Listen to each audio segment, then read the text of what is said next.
Welcome to MsMojo, and today we're counting down our picks for the most sadistic ways we messed with the lives of our Sims, with examples provided by the wonderful world of Reddit.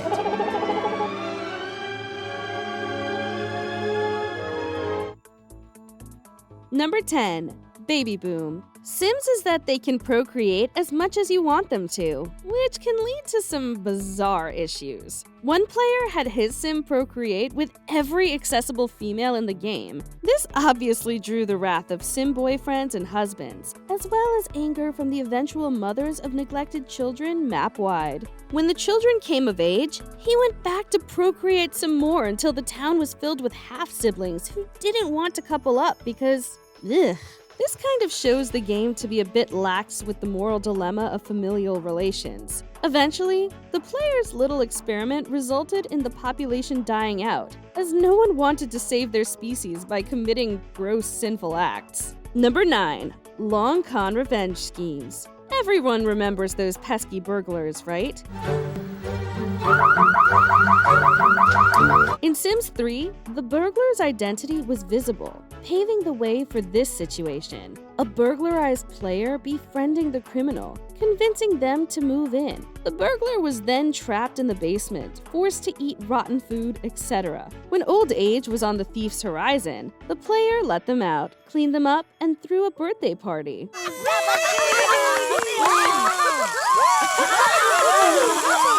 With a fine party raging, the player exited the room, removed the door, placed a rug in front of the fireplace, and trapped the burglar on a mezzanine above, where he had to watch his family and friends go up in flames. He then allowed the burglar to descend and join the inferno. That's dedication, as well as creative sadism.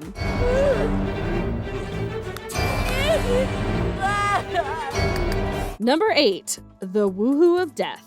There are a number of ways to force your Sim to give up the ghost, but this one is especially cruel. Unfortunately, your Sims can't refuse what you tell them to do, making them the victims of some atrocities as well as untimely deaths. Woohoo is a very exciting thing for Sims, which becomes apparent with their cheering after successfulully proposing it to a partner. However, it can be lethal. You can actually end your Sims' lives by overexertion from woohoo. That is making them do the deed until they can't anymore. This is a great way to get rid of senior Sims, but can also be done to middle-aged Sims you grow tired of. Going out with a bang, indeed.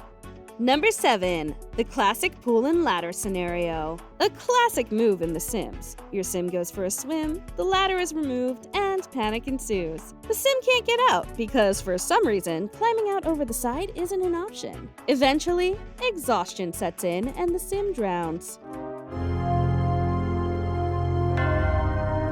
So many Sims drowned as this possibility was passed around the interwebs.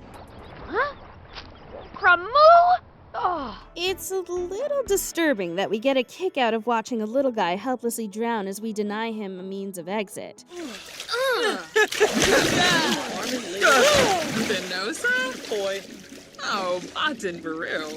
To pour salt water on the wound, one Reddit user deemed it appropriate for his drowned Sims' funeral attendants to show up in their swimsuits. Ouch.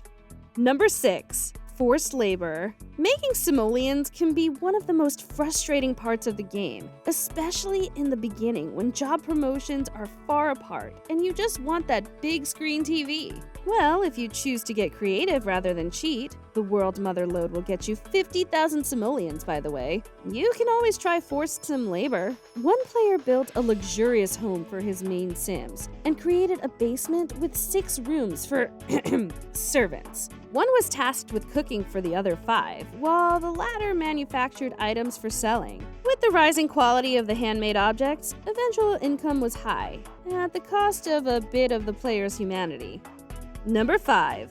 Cruel cuckolding. Things can get a little racy in Simtown, and this can easily result in cheating, or some other cases, serial cheating. As much as you want, really. If you like the chaos, this is a great way to get it. Well, some of us don't like to be made cuckolds, and there are multiple ways to get revenge on our guilty sim partners. You can trap your significant other in your windowed room, forcing them to watch your promiscuous actions, or go give them a piece of your mind, punctuating your exit by setting their home on fire. One player had an affair with the maid, only to have his wrathful wife set him afire, and have the culpable maid sweep up his ashes. Ouch. Number 4. Fire hazard overkill. One of the most popular methods of sim sadism is playing with fire. Literally. All you need is a rug and a fireplace, a stove, and a lack of cooking ability, or some fireworks and a little creativity. One particularly disturbed individual has confessed to trapping multiple sims in a room, removing the door, covering the floors with rugs, and letting loose the fireworks launcher. Cue mass chaos. Number 3.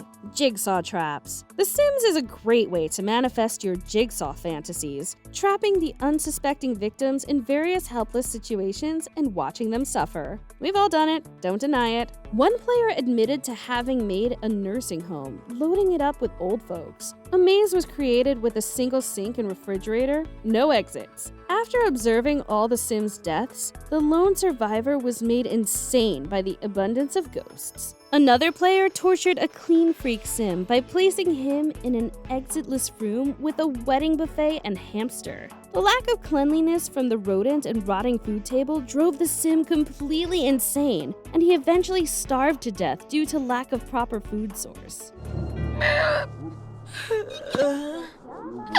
Number 2. Baiting Child Protective Services. Adopting children in The Sims is a little too easy. No background checks, no social worker visits. Procreating is also easy.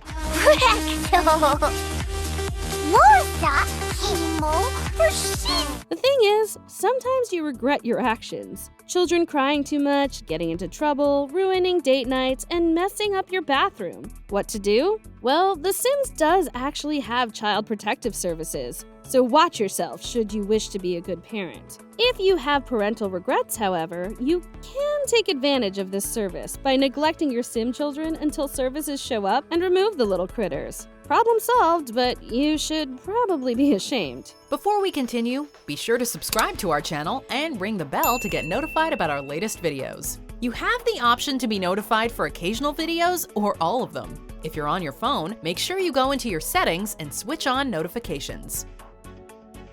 Number 1. Serial Simicide. These entries have proven one thing. We are all terrible people. The Sims is a human living simulation, not a creative death sim.